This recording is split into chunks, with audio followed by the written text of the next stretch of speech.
Et là, je m'apprête à faire une mousse au chocolat. Dans le fond, j'ai plein de crème 35% à passer que j'ai acheté en spécial. Puis vu que je les ai pas congelés, là, mais s'il m'en reste, je vais les congeler. Je vais peut-être essayer de faire du beurre avec la crème aussi. Je vous montrerai.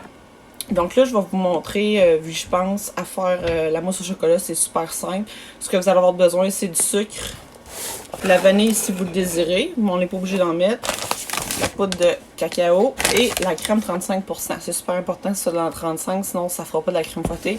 Puis moi, j'ajoute toujours un peu d'huile de coco. Là, il est portionné, mais j'ajoute ça, ça donne un goût. Faut juste faire attention quand on le met, parce que si la crème est trop froide, ça va faire des petits grumeaux. Fait que là, j'ai sorti la crème pour qu'elle soit température pièce, mais là, elle était au frigidaire. Fait que j'ai 3 pots de crème de 500 ml. Ça me devrait me faire beaucoup de portions. Ça se congèle aussi, fait que c'est ça qui est cool. Donc pour commencer, j'ai mis l'huile de coco que je vais faire fondre. C'est à peu près 3 cuillères à soupe que j'ai ici. C'est sûr, je fais une bonne recette, là. Normalement, je mets à peu près 1 à 2 cuillères à soupe pour 500 ml. Ben là, ça donne à peu près 3-4 cuillères à soupe. Fait que je vais le faire fondre. Ça va fondre peut-être après 1 minute, peut-être un peu moins. Je vais mettre 30 secondes. Puis je vais le laisser tempérer. J'attends que ma crème tempère là, un petit peu. Puis après ça, je vais le mettre dans mon mélange. L'huile de coco, dans le fond, ça va permettre de figer un petit peu plus la mousse. Ça donne un bon petit goût. Puis, si jamais ça ne monte pas assez, vous pouvez ajouter, moi j'ajoutais des fois de la farine d'amande. Ça venait épaissir, mais ça donne un bon goût de noisette, là. Fait que ça aussi, vous pourriez le faire, c'est vraiment très bon. Donc, elle est fondue, il reste des petits grumeaux, on va la laisser tempérer. Le but, c'est qu'elle soit liquide, dans le fond. Puis, je vais peut-être commencer à préparer puis à mixer ma crème. Ça devrait la réchauffer un petit peu, là, parce qu'elle est comme trop froide. Si je mets l'huile dedans, ça va faire des grumeaux. Fait que je vais commencer avec la crème. Je vais vous dire des quantités à peu près. Comme j'avais expliqué, je me positionne dans mon évier, moi, quand je fais de la mousse, de la crème, ces choses-là que je fouette, parce que sinon ça vole un peu partout. J'ai mon mixeur plongeant qui est interchangeable avec l'embout pour fouetter, ça va super bien. C'est mieux que de le faire en main, je vous dirais, là. Fait que là, j'ai de la crème ici. Je vous dirais que pour une portion de crème, moi, je mettrais peut-être un quart de sucre. Puis au pire, sinon, goûtez-y puis ajoutez-y au goût. Moi, comme j'explique, j'essaie de sucrer le moins possible, mais c'est quand même le fun qu'il y ait un petit goût de sucre, là. Fait que là, je vais vider ma crème dans mon bol le plus possible. On va essayer de ne pas en perdre. Voilà, comment ne pas en perdre. On va mettre ça au recyclage.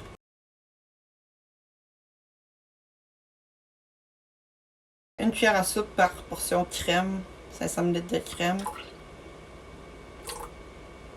Je vois tellement à l'œil, mais bon, allez-y au goût. Ensuite, la poudre de cacao, on va attendre que ça épaississe, parce que si on le fait avec la fois, ça va revoler partout. Moi, une demi, je pense que ça serait suffisant pour moi. Je vais en ajouter encore la moitié d'une demi. Voilà, c'est à peu près ça. Fibre de coco. Fait que je vais mélanger, je vais enlever le son parce que ça va être un peu agressant. Puis là, présentement, c'est assez liquide, comme vous pouvez voir, là. Il faut que ça épaississe.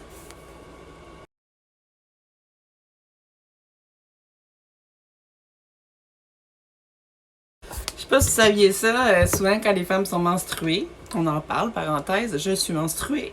Souvent, la crème ne monte pas. Fait qu'on va croiser les doigts que ça fonctionne. Souvent, ben moi je suis gauche, fait que ça arrive des fois des affaires de même, mais je sais pas si c'est un mythe, mais il me semble que souvent ça m'arrivait que la crème elle voulait pas monter. Ou quand tu veux faire d'autres mélanges, la pâtisserie, ça marche pas tout le temps. Vider tranquillement mon huile de coco. J'ai l'impression, je veux pas attendre que ça soit épais parce que sinon ça va être plus difficile de mélanger tout ça ensemble. Fait que là, je vais commencer par le cacao. Ça va être parfait. Donc, une demi de poudre de cacao. Puis après, en continu, je vais ajouter l'huile de coco. Juste à la couleur, je le sais qu'il en manque. Vu la couleur, je voyais très bien que c'était pas assez foncé, fait que j'ai rajouté une demi-tasse de cacao. Donc, ça veut dire une tasse totale de cacao pour 3 fois 500 ml de crème. Je vais voir après si c'est assez foncé, mais je pense que ça va être correct. J'ai peut-être pris un plat un peu petit là, parce que là, ça va gonfler. Là, on le voit là, que ça commence à vouloir figer. C'est pas encore solide, mais c'est quand même plus épais que ce que la crème est normalement. Fait que je vais continuer à brasser. Puis le but, c'est que ça tienne quand on le prend comme ça. Là, ça fait... Là, on le voit que ça commence à moins couler. Là. Fait que là, j'ai accéléré la vitesse.